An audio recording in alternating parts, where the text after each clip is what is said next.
What up? Hey, y'all. CEO, blackfolkhotspots.com. Get that out the way first um, for what we want to talk about. Um, what I want to talk about real quick. Number one, group economics um, and the power in numbers. We often talk about the power in numbers, but then we don't realize that we have power in numbers. And that gets me sometimes. For instance, let's take Black Folk Hotspots. Black Folk Hotspots is made up of a number of black business owners. It's really simple what we do to a certain extent. Um, it's tedious work, but what we know is by using the internet, and that includes search engines, that includes social networking, um, you can take your startup business and equal a more established company, like a Coca-Cola or McDonald's or Walmart. You can almost have the same power or influence to a certain extent just by using the internet. And a lot of business owners, I think we talk about it, but a lot of us don't. I don't necessarily think truly realize how powerful that we really are. And that's what we're building at Black Folk Hotspots, right? So you got Facebook, and Facebook is pretty much trying to like take over the world, and that's fine, right? Um, but we see more and more occurrences on a day-to-day basis, and maybe it's because of social media and just more eyeballs, which we need more of, right? Because we need to know how we as black people have been treated for years and years and years and years, 400 plus years. um you know why is it a secret? We hear about the queen and the prince, and they have the babies. Why is it a secret? Well, why we never hear about what's going on you know in Africa, for instance? I mean, that's that's the continent. That's where it all started. That's where we're from. We should be hearing about those things. We should know about that just like we know about Great Britain and the UK and Canada and all other places. But it's not in the mainstream media, right? Because we have to know that we're worth something and we're valuable, right? And we know that in our communities, we need to support in our communities black business owners as well. There's good black business owners and there's bad black business owners, just like there's good, other ethnicities business owners, right? And the reason why we need to do that is we stay most business owners, startup business owners, stay very close, if not in the city, um, to where their business on, to where their business is. That's where they lay their hats, right? That's where they lay they hat at night. Um, or if you don't wear a hat, what's that's where you lay your head. Um, and those are things that we really need to focus on, because what happens with that? You spend your money with that business in that community, right? And then by spending your money in that community with that business owner, because he lives in that community, is also going to be spending money in that community, right? Buying gas and groceries and little knickknacks and going to stores. Um, yeah, and so that money stays in the community a lot longer, right? Now that money, by spending money with those other business owners, they're able to spend money in the community. I mean, it's not like a noble concept, man. Yeah. And it all starts with one. It starts with one. And just like I'm from Gary, Indiana, and at one time Gary was like a thriving type city, and it had a lot of support. And yeah, it was mixed. It had some white people and some black people in the center, but it had a lot of black shops. They had a lot of black stores. All I can remember growing up is having seeing an overabundance of black cops and um, um, black teachers, black politicians. We'll stay on for another day. Uh, um, and I went to school with black people. I wasn't born in a situation where, you know, I hated anybody.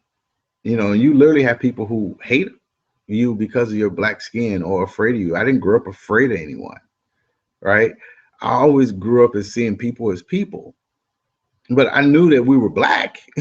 Don't get it twisted. There's nothing against being black, white, Hispanic, whatever, black, brown, or white is what they call it, or being black or Hispanic, or I prefer the term black. If you start looking back to the Hebrew Israelites and things like that, they brown black was proud. It was something that's what they call themselves. I mean, obviously over the years, we became colored and niggers and nigga, whatever. I mean, or nigger and then nigga and then thugs and all the little different little coons and porch monkeys. you know. But anyway, I digress. And what I mean by that is, so we can create that. And I had a good time growing up. And I mean, the same thing if you live in, if your area, that's if your area is majority black. But, it can be mixed, and that's fine too. But black people need to be prospering just like other ethnicities.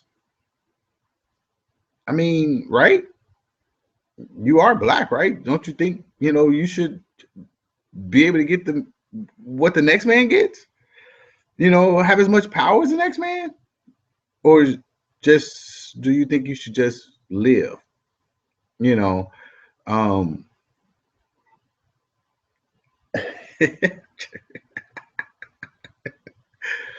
bought this as a Christmas present.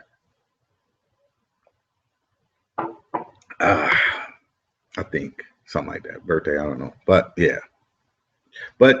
I mean, I think that I deserve, not to live in the slums or a concentration camp. I mean, I deserve to live in a nice place and be safe and, be able to leave my doors open and my patio doors, my cars. I know that this is a new America, but I deserve to live in areas like that too, right? I treat people with respect. They respect me.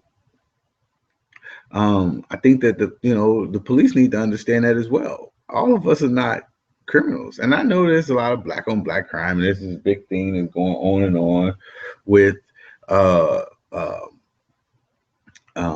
with Facebook. I mean, with just in the media, you got Rudy Giuliani, Bill O'Reilly. You got these cats, they just focus on, and all these other people, and these people, these troll people who troll Black Folk Hotspots fan page.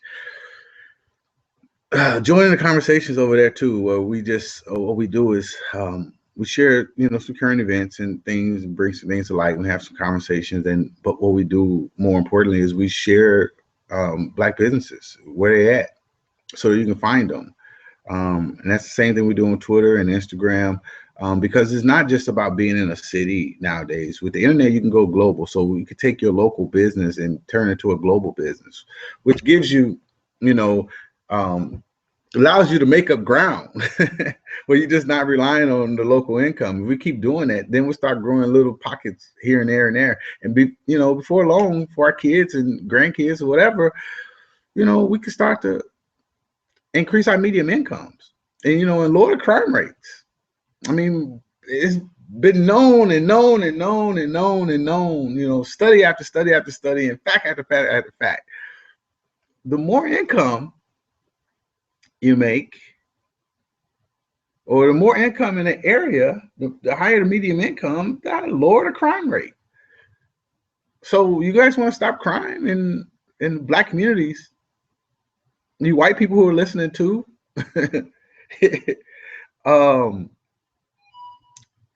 help us make more money.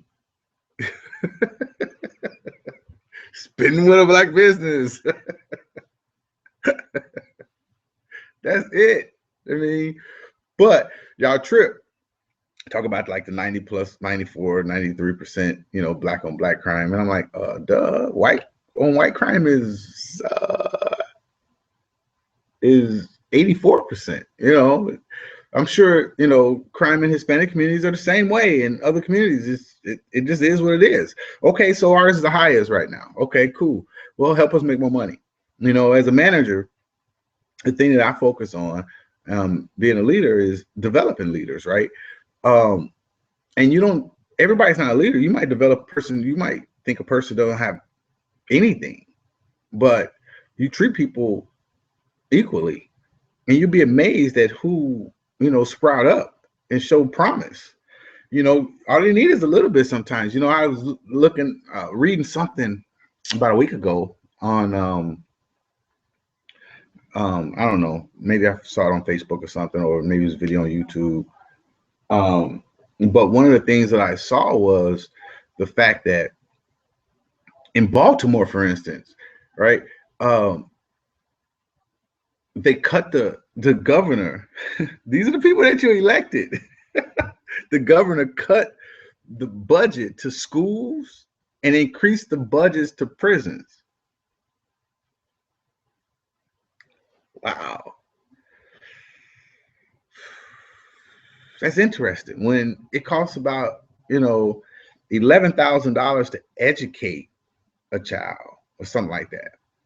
I could have these numbers off, but y'all know.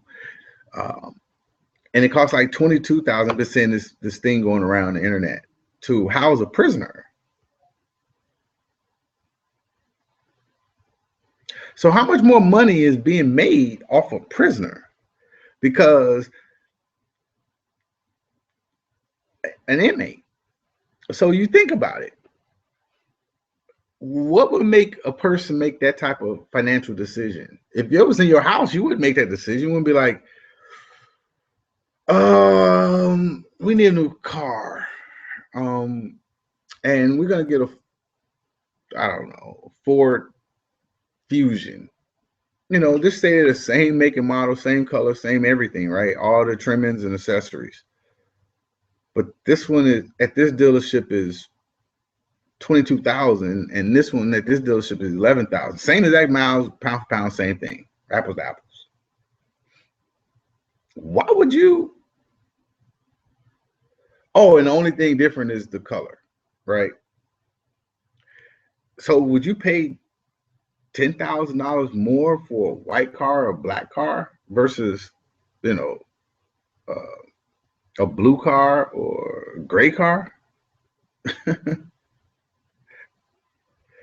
They do the exact same thing, the exact trims, everything. I mean, I'm sure some people would, but that's like financial suicide, right?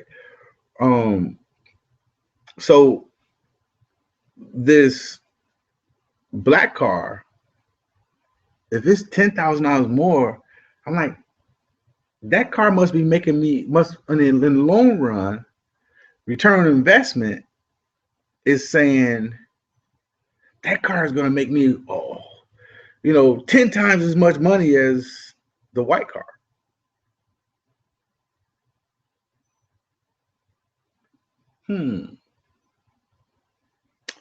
Okay.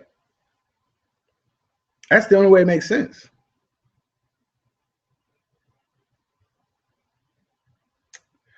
So yeah. In other words, if you don't like supporting the prison industrial system, then you need to start supporting Black business. Because it sounds to me there's a well thought out plan, right? And we're falling for it. So yeah, that's why you need to support Black business at Black Folk Hotspots. You know, create a profile for your business. I mean, let us introduce your business to our network. That's all we're gonna do. And we have a system that we created where, you know, we're constantly putting out there, because if you look at these people who, a lot of people who went viral, right? Think about like King Bach.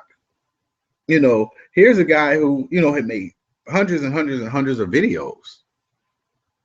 And then somebody saw one, right? And then they went back and started looking at the other one. They shared it or whatever and started looking at the other ones. And then overnight sensation, right? Been doing all this hard work, putting in this work. I mean, same thing with pro athletes, same thing with you know, and that's what we as Black people, we need to do. I mean, from now on, King Bach can take, you know, if he have kids, I don't know, but, you know, or nieces and nephews, or he can just incorporate them into his videos, right? So then they get to spin off on their own, and they're getting a head start because he already has an audience and they're seeing it. And now they're seeing this new person that's just as funny or whatever, make these viral videos or whatever they may want to do. Maybe they want to do documentaries. Maybe they want to do, you know, little quick interviews, whatever. But you're giving them a head start, right? They're not starting off from scratch making the same million videos without getting, you know, without getting any exposure. And that's what Black Folk Hotspots do. We keep you in a rotation. We you know, we tell you, you gotta post. You have to post. You know, yesterday there was a guy left a message. You know, I asked, you know, how are you judging Black Folk Hotspots? And you know, because a lot of times that's interesting to me, because a lot of people judge us the wrong way. You know, you don't really know. You're putting us into a directory. You're putting us into, we're sort of that, but we're putting your business in front of people constantly. If you're following us on Twitter, right, make sure you subscribe to the notifications. You'll see. Follow us on Facebook at Black Folk Hotspots, and BFHS Network on Twitter, and Black Folk Hotspots on Facebook, and BFHS Network on Instagram, or just Google it, right? Or Bing or Yahoo or however, Black Folk Hotspots, right? You'll see our social media handles and whatnot. And you can see what we do. You can see how many, you know, links there is, what name it, because we're trying to help your business go viral. Or basically, viral is from local to global. It's the same definition, right? For the most part. But yeah, that's what we do. And that's events, right? And so yes, you know, that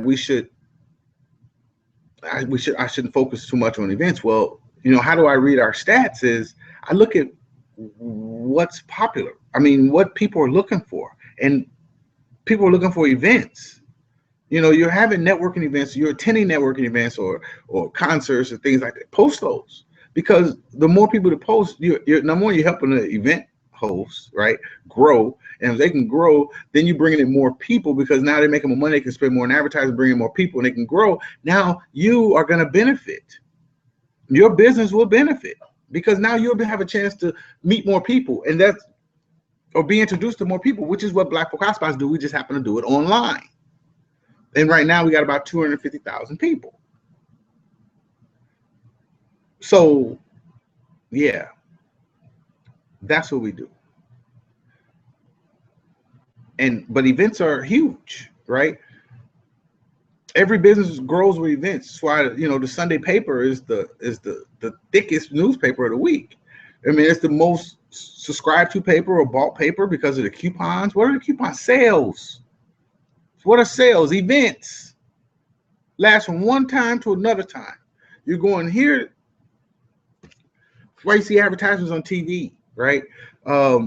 It's a lot of different things that we incorporate. It's just not one thing. That's why I asked, how do you judge us, right? But you don't have to do events. You can grow through blogs. How do you think Huffington Post grew, or The Root, or The Griot? or TMZ through blogging, right? We have that. You could do that on Black Folk Hotspots, and what we're gonna do is we're gonna put you through our system. Now you're doing it on your own site if you have a blogging site as well, and then you have it on your profile. You have your link. So if you got like an About Me page, now you understand. It's the same thing. Yeah, and then because I have a SEO background and know a lot about the internet and how it works and the ins and outs. That's how we've created our audience, right? Our audience is all organic. We haven't bought. We can get you 10,000 real followers for $10. We ain't that down. Everybody who follows because they wanted to. Period. White, black, indifferent, it don't matter.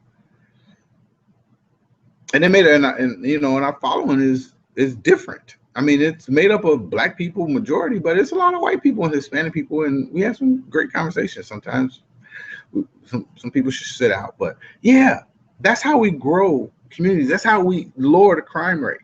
So and then I'm gonna tell you another thing. Like, you got the Bill O'Reilly, and you got that's our part, because the more of us work together, like Facebook, the more Black Folk Hotspots, people are looking at 45, 46 pages per visit, spending 45 plus minutes to our when they visit our page on site.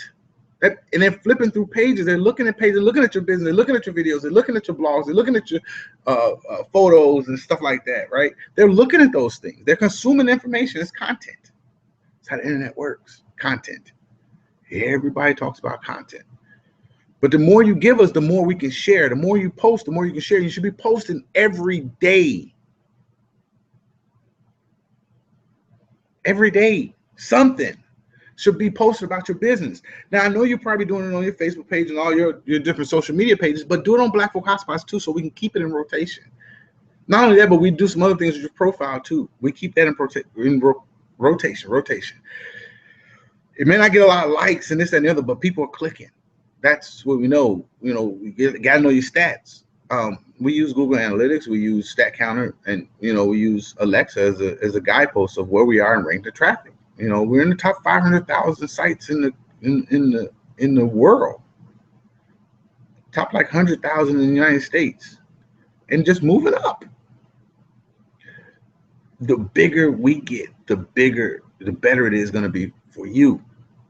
The only difference, Facebook, they only spend like 20 minutes. Facebook just launched that thing the other day. So now, like, select group of media content people, news sources can now, it won't be no links to their information. It'll be posted directly inside Facebook.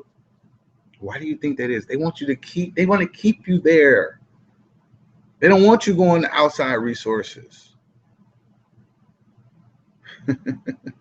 They want to keep you on the site, but they're getting only 20 minutes. We already got that. We doubled them. People are spending more time on our site and flipping through more pages and looking at more things and links than in Facebook, than Google, than Twitter, than Instagram, and all that. Anyway, create a profile. I'm telling you, it just gets better and better and better. You might not understand it. Don't worry about it. Just post. We got it. You'll understand when those dollars start to roll in. Black Folk Hotspots CEO Ryan Hodge. I got to go. I got to go take some stuff back to Menards. Peace, y'all. Have a great day. See you on blackfolkhotspots.com.